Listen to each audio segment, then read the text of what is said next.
we supposed to wait till the zero or start? Shall we? Let's get There going. we go. Wow. Shaum, thank you for coming all the way from the States to join us at this TECH1 conference. In Except that I'm Speech Time, spending Israel. 4 months in Israel. So. But especially for coming today. And I think everyone knows Shaum. Shaum, you can give a brief intro on yourself. We've got very few minutes left, but Yeah, we just lost 6 minutes. I'm an investor at Sequoia Capital. Sequoia Israel was started in Sequoia was started in 1972. Sequoia Israel was started in 1999.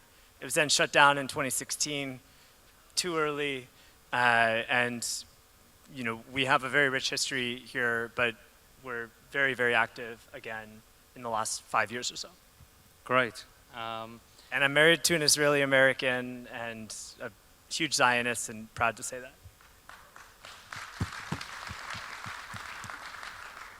And Shaum has been very helpful over the last year and a half, and I've had the good fortune and privilege to work with Shaum on a number of different projects touching Judaism, Zionism, Israel, and really we couldn't hope for a better person to have on our team.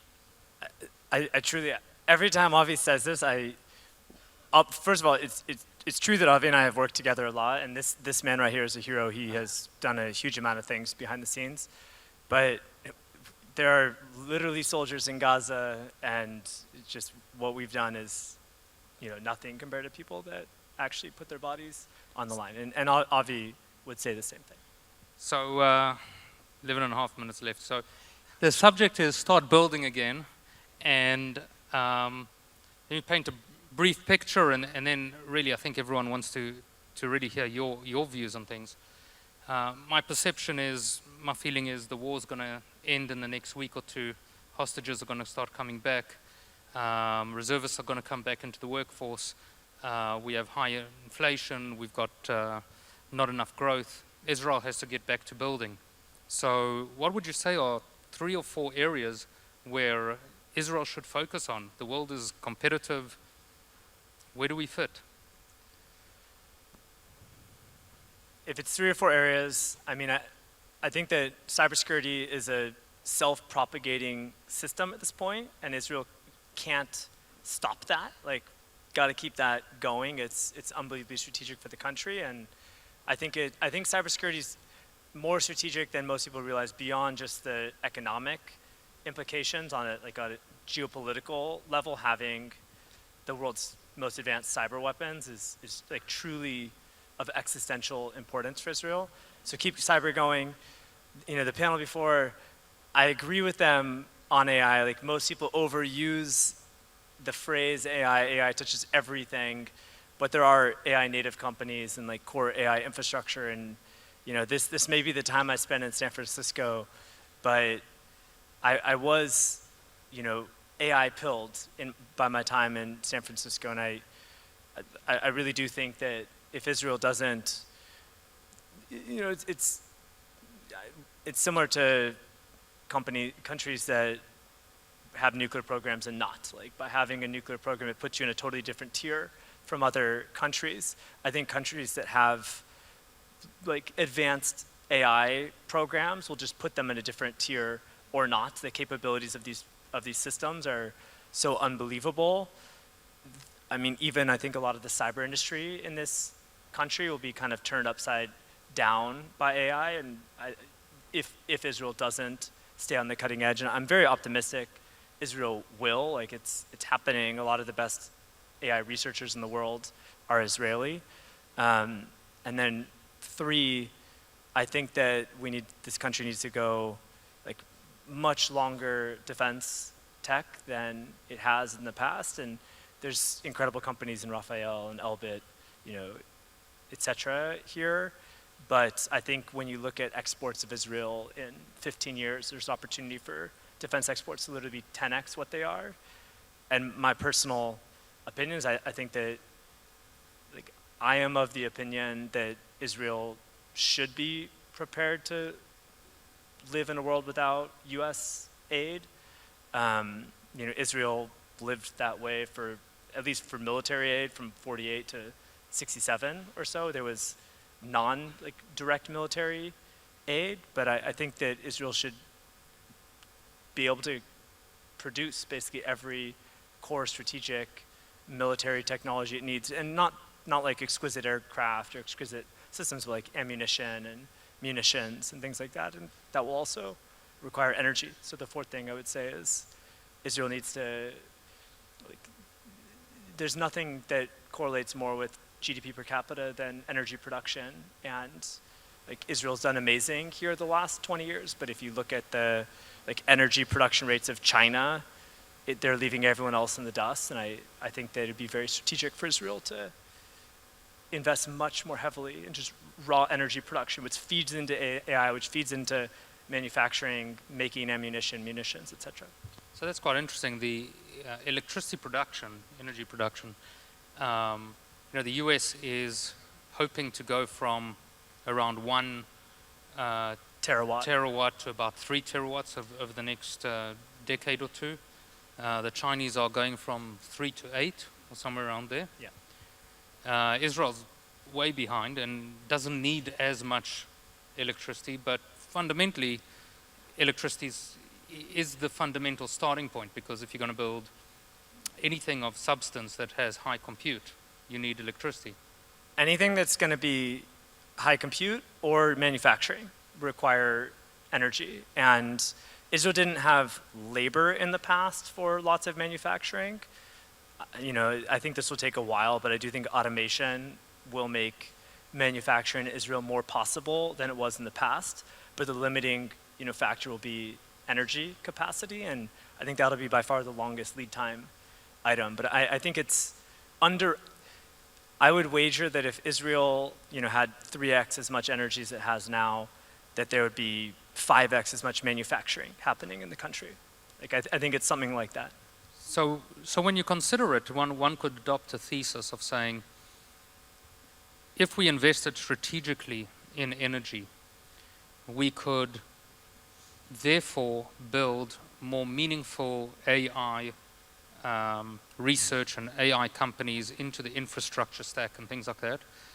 We could really develop and set ourselves apart from autonomous robotic systems, because those could power manufacturing, not just manufacturing, but everything from drones and things like that, but fundamentally manufacturing. And then that would allow us to also then really go to the next level of being able to build electricity generation systems, fusion reactors, things like that potentially, or by the same token, we could get into quantum computing, where Israel is actually considered one of the top 3 players globally today in quantum computing. Quantum won't require much energy, but Israel is incredible at quantum. Incredible. And I'll say, I think another area, like in a subcategory of defense tech, for me is quantum systems, and that's not quantum computation. It's encompasses more than just quantum computation. It's all the quantum sensors and the supply chain. I think Israel's incredibly well positioned here. It's basically China, US, and Israel, and then there's a huge gap to everyone else. So at a high level, we've got all this, we can create electricity, have these national projects, invest national money to, start these things, but practically, people today, how do you get back to building? Where do you focus on? What do you do today? Do you need a lot of money to do this, or, how do we get cracking? Just to be clear, the number of new companies started in Israel over the last 24 months has been really at a very low pace, as low as it's been in the last 10 years. Yeah. This is not what a lot of people in this audience will want to hear, but like when you make wine, the best wine comes in hard seasons, and the sugars concentrate into a small number of grapes. Like I have a pretty radical perspective that probably the most important thing for creating absolute giant companies is concentrating huge amounts of talent into the companies at the very beginning. It's not exactly causal that way, but I think it's a prerequisite. If you want to create a company that can survive hypergrowth, you have to have the first 30 to 50 people be insanely talented. Like if you look at Facebook or Google or Palantir or PayPal, etc., they had Microsoft, the first 50 people were out of this world talented. So I actually think there's something actually kind of maybe positive about concentrating the country's most brilliant minds into a smaller number of companies. So I don't really care as much about the number of companies. I care about the quality of companies. And in my opinion, the top 5 companies per year or so being created in Israel right now are of the same level of anywhere else in the world. Like the top 5 in Israel are same level as the top 5 in America. And I used to be more familiar with China, I would say, but my wager is comparable to the top 5 in China as well. And so the relationship with America, and as you build companies today, every Israeli considered America as their first and last market. They focus on that. They, straight as they raise their round, they setting up an office in New York. They're marketing there. You know, you see a lot of things. You know, the Americans are in Saudi, they're in UAE. Israelis think that they've been skipped over, which they haven't.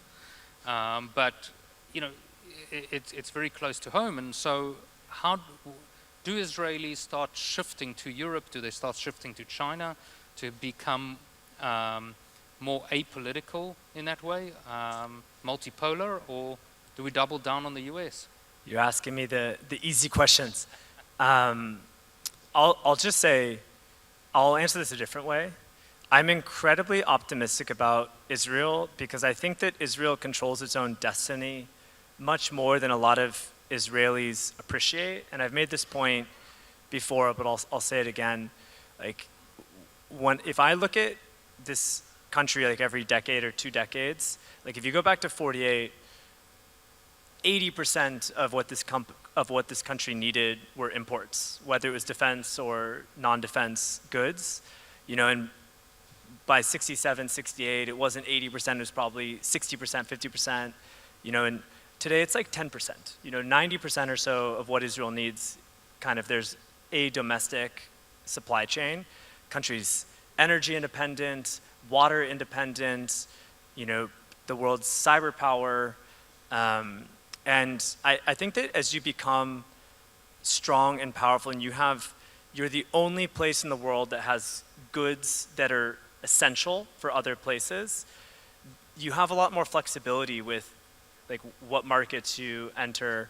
But then to answer the question more directly, look, I think this is the most turbulent period in the world in many decades, at least in my lifetime.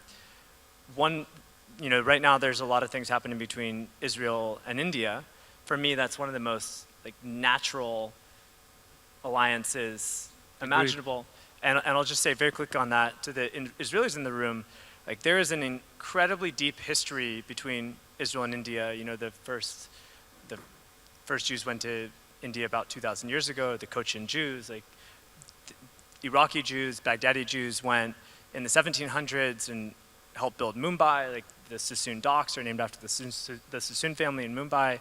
But they've also had to deal with very similar, you know, dynamics of Islamic conquest and, you know, terror attacks. And there's a very, very deep, like, sense of history and the, you know, British partitioning.